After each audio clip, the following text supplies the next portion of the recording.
à espera do ônibus. O Distrito Federal possui mais de 4.300 paradas de ônibus, mas pelo menos 1.000 estão em péssimo estado de conservação. Sem ônibus. Problemas no recadastramento do passe livre impedem alunos de frequentar a aula. Catadores. Na segunda reportagem da série, mostramos como vive uma família de catadores e os desafios do setor. É carnaval em Brasília. Confira a programação das principais escolas de samba na capital do país. Fique com a gente, o campus está no ar.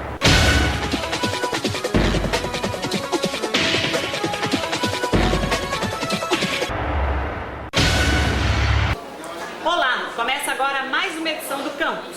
Brasília, cidade projetada, referência em arquitetura, modernidade e beleza. Mas quando se trata de ponto de ônibus, a história é bem diferente. Pois é, Paulo, em alguns pontos da capital, artistas transformam o local de espera em obras de arte. Mas na maioria das paradas de ônibus faltam abrigos e infraestrutura. É o que mostra a reportagem de Daphne Arvelos e Marcela Fernandes.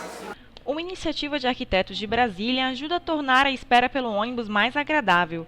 Desde janeiro do ano passado, 12 paradas como essa na Asa Norte foram envelopadas.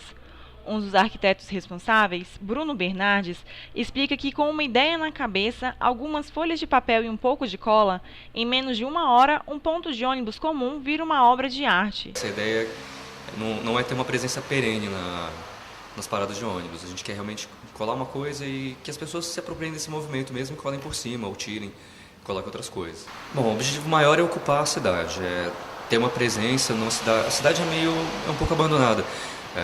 No sentido de conservação e no sentido de presença das pessoas. Você não vê muita gente na rua. Transformar a parada não custa muito. Em cada ponto de ônibus são gastos cerca de R$60 pagos pelo grupo. A iniciativa foi aprovada pelos passageiros. Acho legal, eu acho bacana.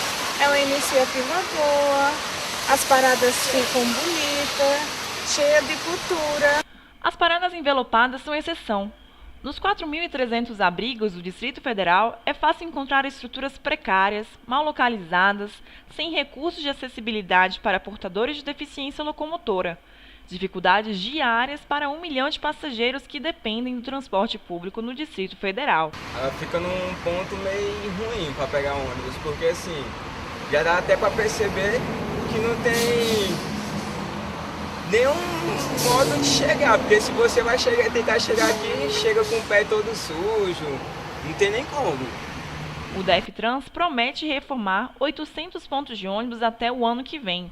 O número vem de um mapeamento realizado pelo órgão. Por razões de orçamento, nós tínhamos duas opções, ou fazer a reforma e manutenção ou fazer a colocação de abrigos. Nós então decidimos dividir o projeto, ou seja, optamos por nesse primeiro momento fazer a colocação de abrigos, ou seja, a construção, e no segundo momento, que agora imediatamente no início do ano, e já estamos trabalhando no projeto básico, que é a manutenção e reforma dos atuais abrigos existentes. Quem toma ônibus no Distrito Federal não imagina, mas o GDF está gastando de 12 a 14 mil reais em cada nova parada. No total, serão gastos 6 milhões e 200 mil reais. Apesar do investimento, ainda vão faltar 1.500 pontos de ônibus. Enquanto continua a esperar na parada, o passageiro questiona o custo desses novos abrigos. Eu acho muito caro mesmo. Poderia estar investido em outra área, né? De saúde. O governo ele constrói essas paradas de ônibus, só que ele deveria fazer alguma coisa que ficasse bem feito para sempre. Eu acho que isso aí não está certo, sabe? Porque eu acho que é muito dinheiro, muito gasto, né? E só fazer uma, daria para fazer mais ainda, mais coisas ainda. A promessa do governo de transporte público gratuito e eficiente para os estudantes da rede pública não sai do papel. Exatamente, Daniela. O programa Passe Livre já existe há 4 anos, mas o governo não consegue resolver os problemas de recadastramento e restrição no número de linhas. É o que mostra a repórter Dandara Lima. O Passe Livre foi implementado no Distrito Federal há apenas 4 anos. Na teoria, ele assegura aos estudantes que residem a mais de 1 quilômetro da instituição de ensino o transporte gratuito nas linhas de ônibus que circulam no trajeto da escola à casa ou da escola ao trabalho do aluno. Mas na prática, o benefício é limitado a apenas 5 linhas de ônibus. A estudante do primeiro semestre de enfermagem da Universidade de Brasília, Tainara Almeida, conta que é prejudicada pela restrição de linhas diariamente. Enquanto isso, na cidade em que morava antes de se mudar para Brasília, Apucarana, do Paraná, ela podia usar os passes em qualquer linha e sem restrição de horários. O benefício do passe livre era para ser livre, o que na verdade não acontece muito. Às vezes a gente se depara com situações onde a gente passa uma linha, a gente queria pegar e não pode porque tem a limitação do cartão, você tem que pagar, tirar do bolso, e isso dificulta. O problema é estrutural. Começa com a privatização do transporte público e a desistência do governo em fiscalizar o serviço prestado. Dados divulgados em 2011 pela atual administração do DF-Trans, órgão responsável pelo transporte urbano do Distrito Federal, demonstram a existência de linhas fantasmas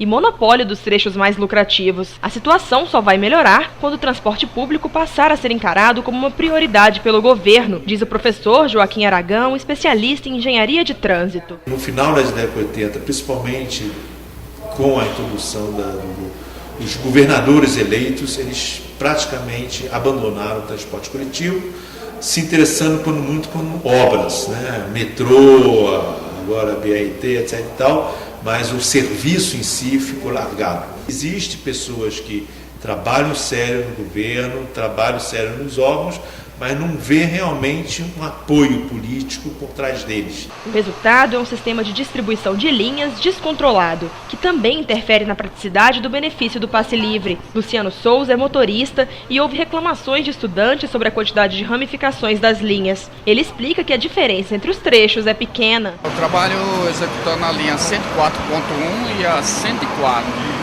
São linhas assim, diferenciadas, mas que vão para a Vila Planalto, né, a 104.1. O trajeto é dentro das residências, né? Já a 104, ela já opera na linha que vai até o Palácio da Alvorada. Quando o passe estudantil foi instituído, o governo passou a pagar uma quantia aos estudantes que aumentava dependendo da distância percorrida para chegar à escola. O beneficiado ainda podia escolher as linhas de ônibus que mais precisava e nelas o desconto diminuía o preço da passagem a até 60 centavos. Depois de um tempo, o governo avisou que não poderia continuar pagando esse tipo de modelo para o passe estudantil. Então, o benefício diminuiu e as dificuldades aumentaram. O estudante, para ter acesso ao direito, tinha que criar uma série de burocracias, dizer quais linhas tinha que usar, etc. e tal, de forma que o direito ficava prejudicado. Então, quem saiu lucrando 100% nessa história foram os empresários. Tem que ter liberdade de andar pela cidade e desfrutar dela em todos os seus aspectos, todos os potenciais, em todas as horas do dia, para os diversos fins, para que assim ele se eduque. Quando assumiu, o governador Agnello Queiroz prometeu acabar com essa bagunça. Uma nova forma de distribuição de linhas para as empresas foi elaborada, com base no número de usuários por região. Além disso, seriam instalados totens em algumas escolas e na UNB para que os usuários tivessem mais autonomia para recarregar os cartões. 2 anos já se passaram e as promessas não foram cumpridas. E o governo mudou de prioridade.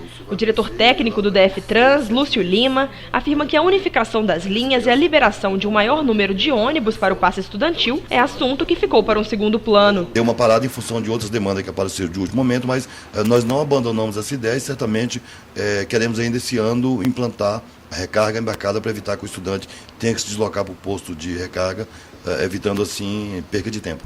Enquanto o impasse não é resolvido, os estudantes continuam se virando como podem. Poucas linhas, poucos horários, pouco espaço. Para sediar a Copa do Mundo, o governo do Distrito Federal assumiu o compromisso de desenvolver políticas para coleta seletiva e incentivo ao trabalho dos catadores. Mas há pouco mais de um ano para a Copa do Mundo e há 4 meses da Copa das Confederações, a coleta seletiva na capital do país ainda é só uma promessa. Os desafios da reciclagem. Confira na segunda reportagem da série Catadores.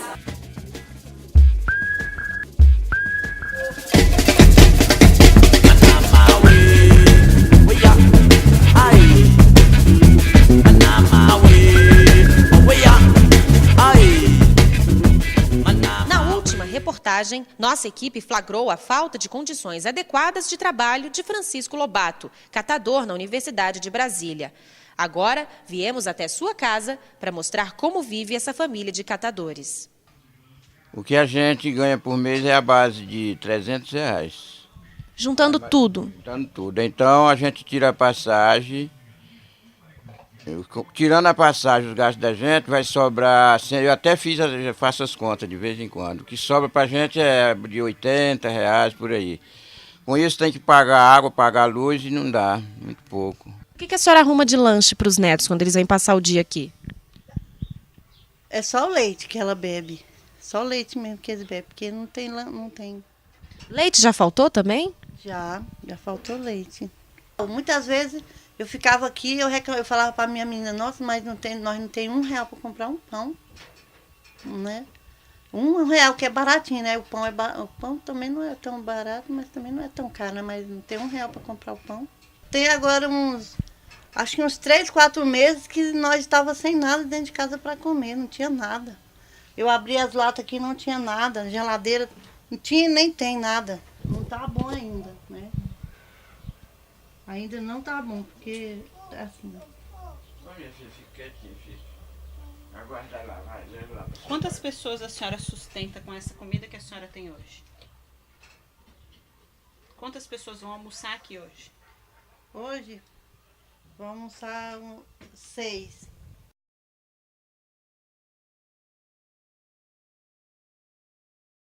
De acordo com a Organização das Nações Unidas, aquele que sobrevive com menos de R$70 por mês se encontra em situação de extrema pobreza. E é essa a realidade da maioria dos catadores. Mesmo desenvolvendo uma atividade árdua e às vezes penosa, esse trabalhador é pouco valorizado e muito mal pago. Em média, em Brasília, os catadores ganham de 1 centavo a R$1 por quilo de material separado. Que existe a necessidade de um povo e a ganância do industrial lá na frente, onde a gente é utilizado como mão de obra barata, então a gente separa do lixo, a gente separa nos lixões, a gente separa nas ruas o material, manda para a indústria ela faz a reciclagem, mas ela faz não porque é boazinha ou porque é bacana ou porque ambientalmente é correto, faz por questões financeiras. Em Brasília, essa situação é ainda pior. De acordo com empresários do setor, aqui paga-se tão pouco pelo trabalho dos catadores porque o governo não dá nenhum tipo de incentivo fiscal para as empresas de reciclagem se instalarem aqui. Por isso, quem compra o material dos catadores é obrigado a levar esse produto para revender em outros estados. O material ele tem um preço reduzido, um preço pequeno, porque as indústrias estipulam esse preço porque o custo delas é muito alto.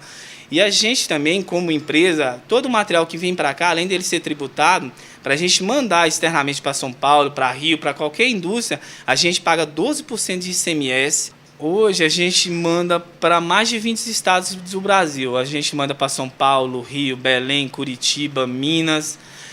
Aqui, o mais próximo nosso aqui, a gente manda para Anápolis e para Goiânia. Realmente falta o governo incentivar as indústrias a virem para cá, né, ou reduzindo custos ou dando incentivos e impostos para que realmente possa montar uma empresa. Eu já conheço empresas que já falaram em montar aqui em Brasília, mas infelizmente por aqui tem um custo muito elevado, eles preferiram ir para outras regiões. O governo fala muito, mas se ajuda pouco.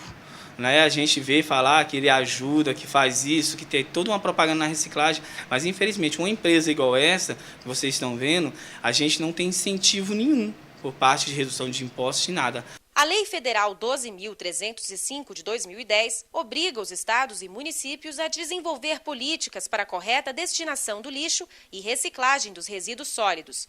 Além disso, a FIFA estabelece que cidades sede da Copa também desenvolvam a coleta seletiva. Há pouco mais de um ano da Copa do Mundo, o governo do Distrito Federal ainda não conseguiu tirar do papel a promessa de desenvolver políticas para a coleta seletiva. A licitação prevista para fevereiro foi suspensa pelo Tribunal de Contas do Distrito Federal por irregularidades. Em meio à discussão de como aplicar a lei, está a proposta de implantação da usina de incineração do Distrito Federal. A Central de Cooperativas de Catadores condena essa opção.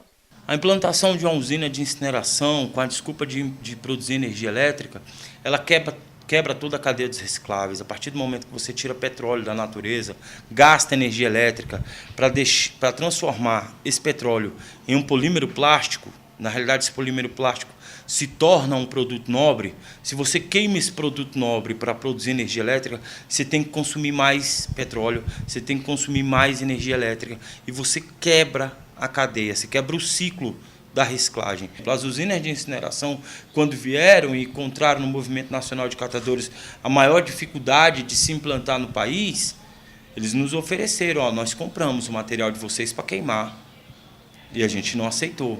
Nossa equipe procurou o governo do Distrito Federal para falar sobre o assunto, mas a Secretaria de Governo informou que não iria se pronunciar. Isso é um projeto que roda, que transmita no governo. Eu mesmo, a gente tem 8 anos no mercado. Desde quando eu estou trabalhando, que eu conheço, que o governo realmente fala que vai fazer, que o governo vai retirar o lixão daqui e nunca saiu do papel. Não é só a falta de políticas públicas para a coleta seletiva que torna essa situação tão caótica. Falta a população se conscientizar que cada um é responsável pelo lixo que produz. Coletar, catar um material é fácil, você juntar o material é fácil. A parte mais difícil nesse processo é conscientizar as pessoas. Fome, falta de incentivo para o setor, licitação suspensa por irregularidade e governo que não se pronuncia. Essa é a situação que encontramos. São nessas condições que sobrevivem os catadores na capital do país.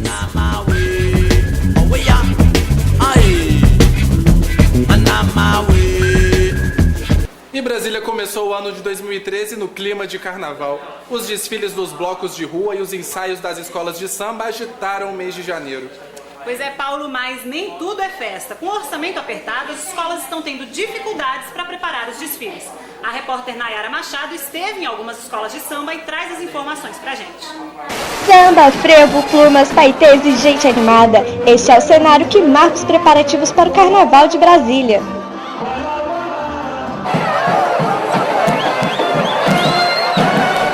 Este ano, a festa acontece de 9 a 12 de fevereiro. Para quem é de samba, o desfile vai contar com 6 escolas do grupo especial e 10 do grupo de acesso, além de 4 blocos de enredo. E para quem gosta de frevo e marchinha, cerca de 30 blocos de rua fazem a festa no DF e em torno. No Sovaco da Asa, a folia começa mais cedo. Todo ano, faça chuva ou faça sol, o bloco desfila pelas ruas do Sudoeste 15 dias antes do feriado, marcando o início das programações do Carnaval de Rua de Brasília.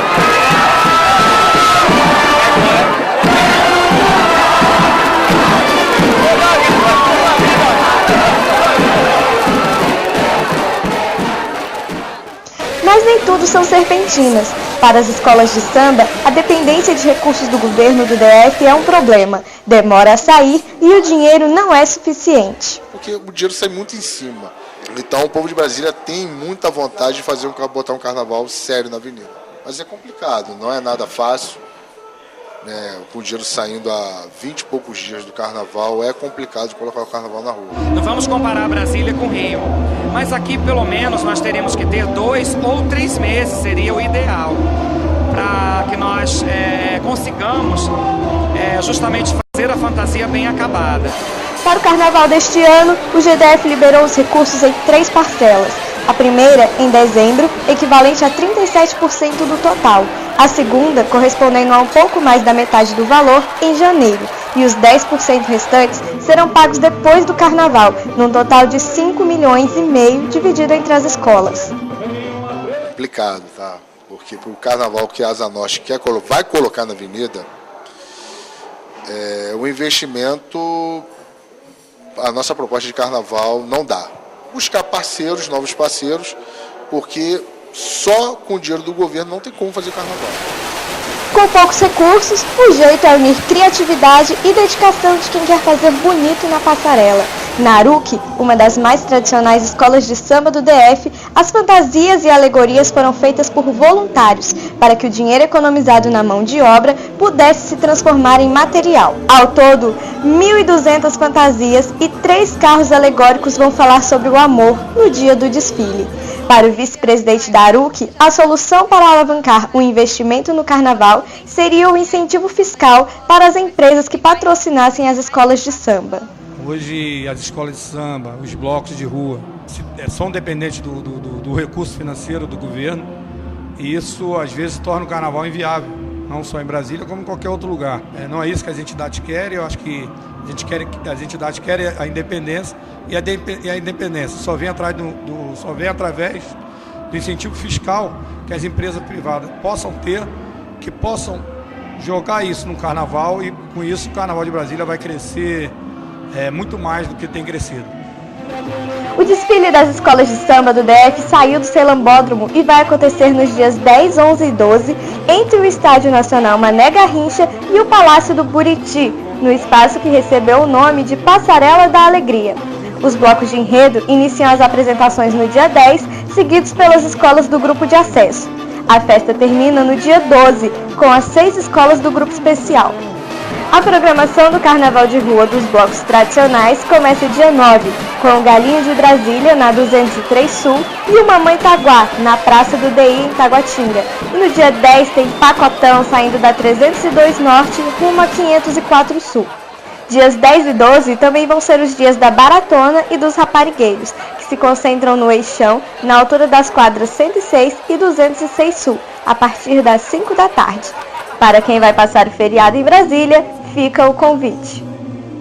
Brasília, no caso, poderia participar mais e valorizar mais o carnaval local da sua cidade, né? Eu dou um exemplo meu mesmo.